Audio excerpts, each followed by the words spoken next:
Civil war doesn't begin with gunfire.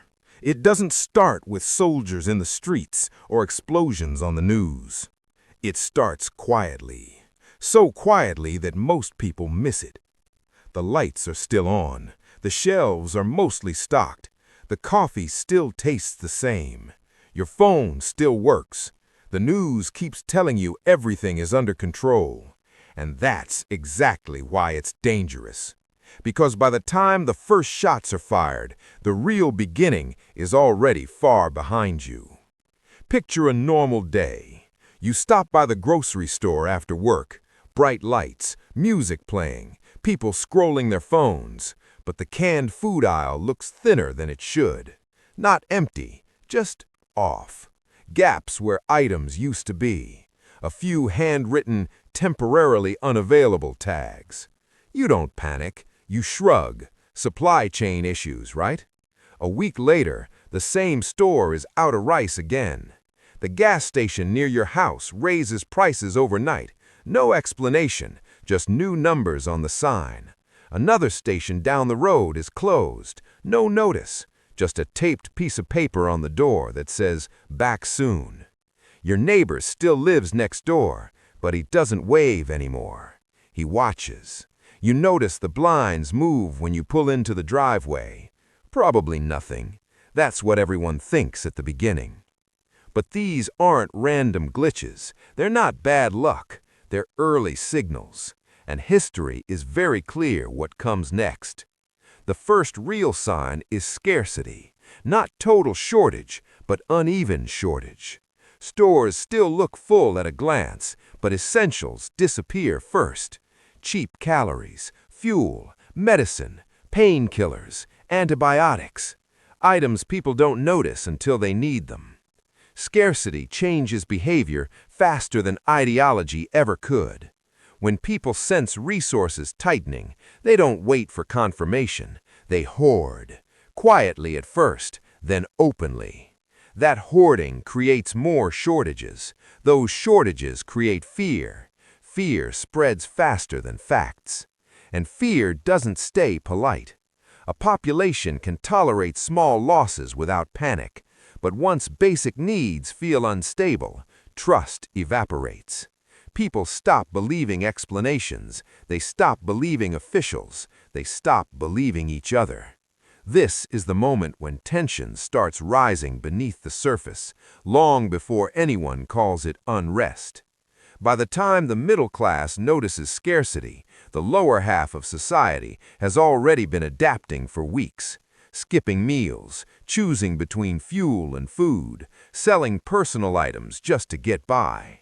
That gap matters, because societies don't break all at once, they fracture layer by layer. And while this is happening, the language changes. You hear it online first. Comments get sharper. Labels replace arguments. Words like traitor, enemy, vermin, threat stop sounding extreme and start sounding normal. At first it's jokes, then it's memes, then it's serious.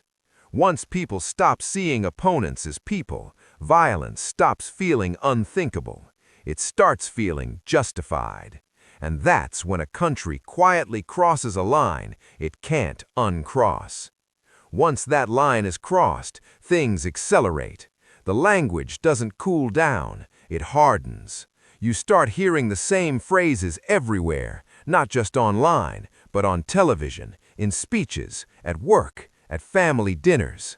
The framing becomes simpler, cleaner, us versus them. Disagreement turns into suspicion, suspicion turns into hostility, and eventually, hostility turns into policy.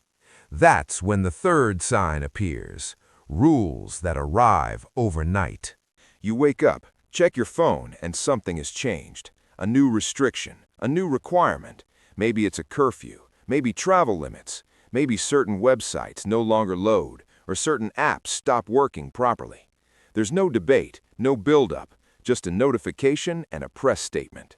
This is controlled tightening. It never starts big, it starts reasonable, temporary, for safety, for stability, for order. Most people accept it because nothing terrible happens immediately. Midnight curfew becomes 10 p.m., 10 becomes 8. Then certain areas require permits, then movement is questioned.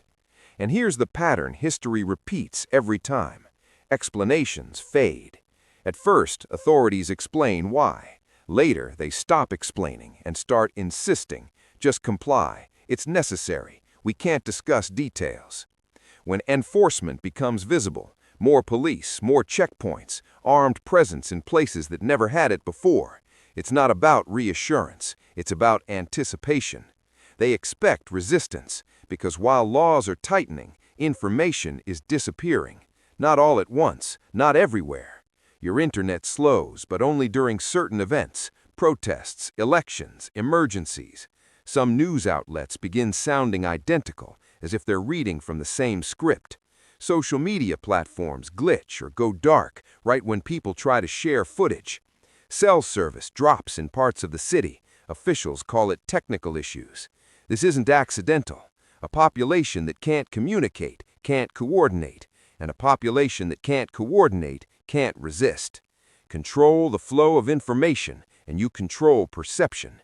Control perception, and reality becomes negotiable. By the time people realize they're being isolated, they're already isolated. And then comes the most dangerous sign of all. Your neighbors stop being neighbors. The casual conversations disappear. Borrowing tools feels awkward. Eye contact fades. Political opinions become social boundaries. People start choosing sides instead of staying neutral. Families split over beliefs. Co-workers watch what they say. Someone reports someone else just to be safe. This is social fragmentation. And once it sets in, collapse doesn't need to be forced. It happens on its own. Because societies don't fall when governments fail. They fall when trust between ordinary people breaks. When you don't believe the person next door would help you in a crisis, you start relying on authority instead. And authority thrives on isolation. Divided people are manageable people. At this point, the economic pressure usually tightens. Prices rise, but explanations don't make sense. Essentials cost more every month. Rent jumps. Utilities spike. Meanwhile, official numbers insist inflation is under control. People feel it before they understand it. Money starts behaving strangely. Withdrawals are limited. Banks close early. ATMs run out of cash. Temporary maintenance becomes a recurring phrase. Currency doesn't collapse loudly. It erodes quietly. By the time people realize their savings don't protect them anymore, the system has already locked them in.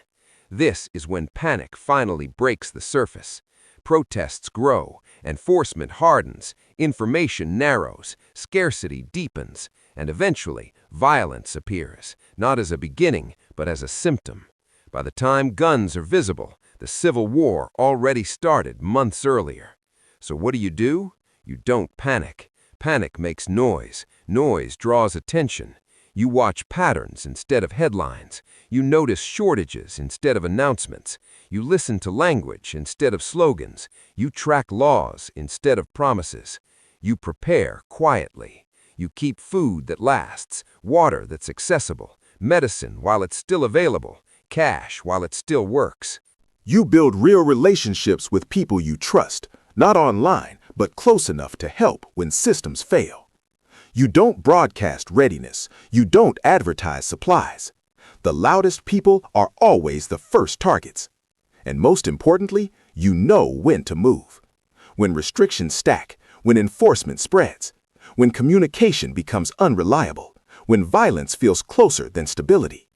You don't wait for permission. You don't wait for confirmation. You move early, when roads are still open and choices still exist. Civil war doesn't start with guns.